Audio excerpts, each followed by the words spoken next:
My name's Dana Atkins.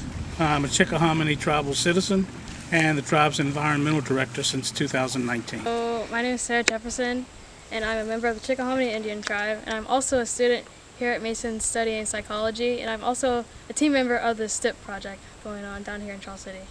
Some of the deliverables that we're hoping to get from this are maybe introducing us to some methods that can help us to see what lands we have, understand what's there, what's not there, and how to best utilize those lands that as we grow, that we can have growth that's environmentally friendly.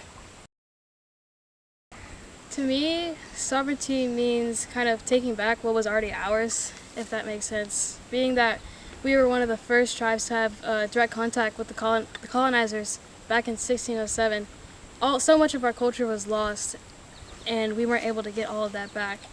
But now that we are a sovereign nation, we are able to get these tools that we once lost back in an easier manner, if that makes sense. Our project, the Indigenous Environmental Mapping and Resilience Planning Project, has been working over the summer with two of the federally recognized Native American tribes of Virginia, the Chickahominy tribe and the Upper Mattaponi Indian tribe. Our overall goal has been to establish environmental data baselines for the two tribes, using specific guidelines given to us by the respective tribes' environmental offices. Since the beginning of our relationships with the tribes, we focused on maintaining tribal sovereignty over data and knowledge, as historically Western academia has participated in an exploitative, extractive, one-sided relationship with indigenous tribes and their knowledge across North America, also known as Turtle Island. Having a reciprocal relationship built on trust and honoring indigenous knowledge is key to our project. We want to work with the Chickahominy and Upper Mattaponi to be additive and beneficial to the tribes. By participating in this work, we are attempting to decolonize academia and environmental studies. An important part of our research has been honoring indigenous data sovereignty. The site we're standing on now is a piece of property that we have named Chickahominy on the Powhatan. This would have been a traditional village site. The rivers in the state served as great village sites for the tribes. The tribes in this state are actually known as tributary tribes because of our villages being along our namesake rivers.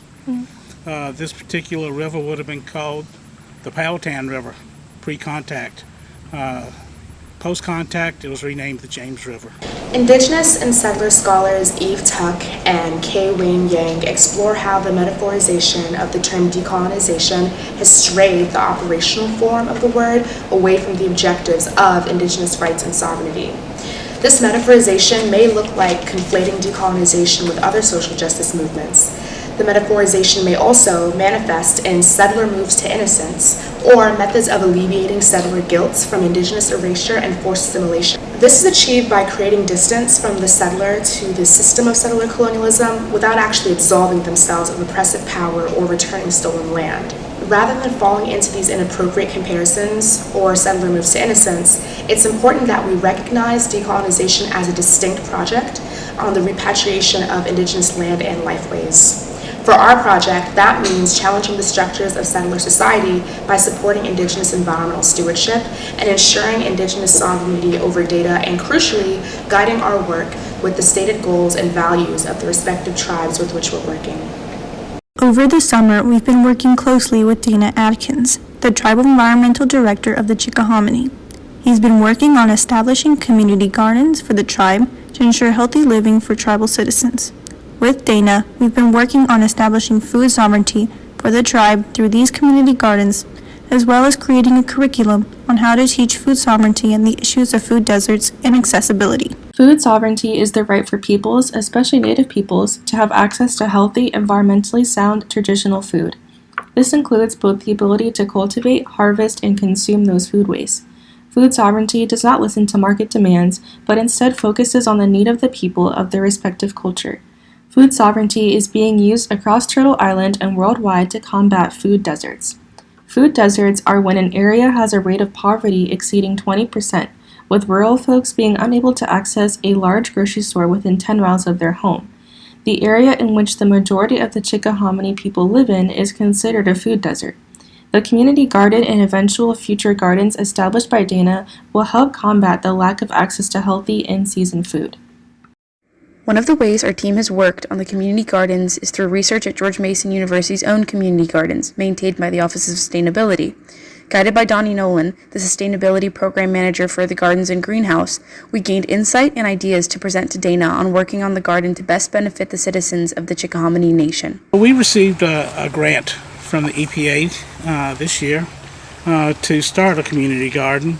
We have, as a tribe, gotten away from gardening as a general rule. Like most of society, we lead fast-paced lives, and we rely more on fast food and prepared food rather than stuff that we would have cultivated ourselves out of our gardens and cooked at home. The thought behind having the community garden was to kind of reintroduce some of those gardening techniques to our youth before it's lost. Yeah. We also have, like with other communities, an increase in diseases such as diabetes, and we feel that this is probably attributed again to too much fast food, not enough of the foods that we grow ourselves that are generally more healthy foods that you want to consume.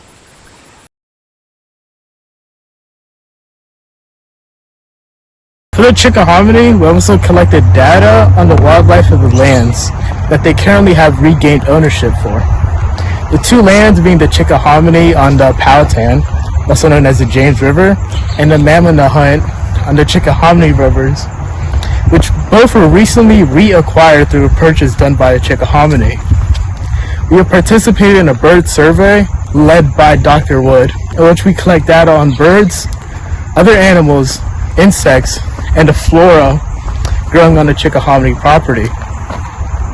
We have also conducted basic water monitoring on both the Powhatan and the Chickahominy rivers. One of our deliverables will be an ethnobiological booklet on a select number of native flora and fauna.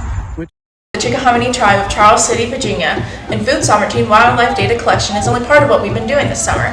Check out our second video to learn more about our mapping efforts with both the Chickahominy and the Upper Mattaponi Indian tribe.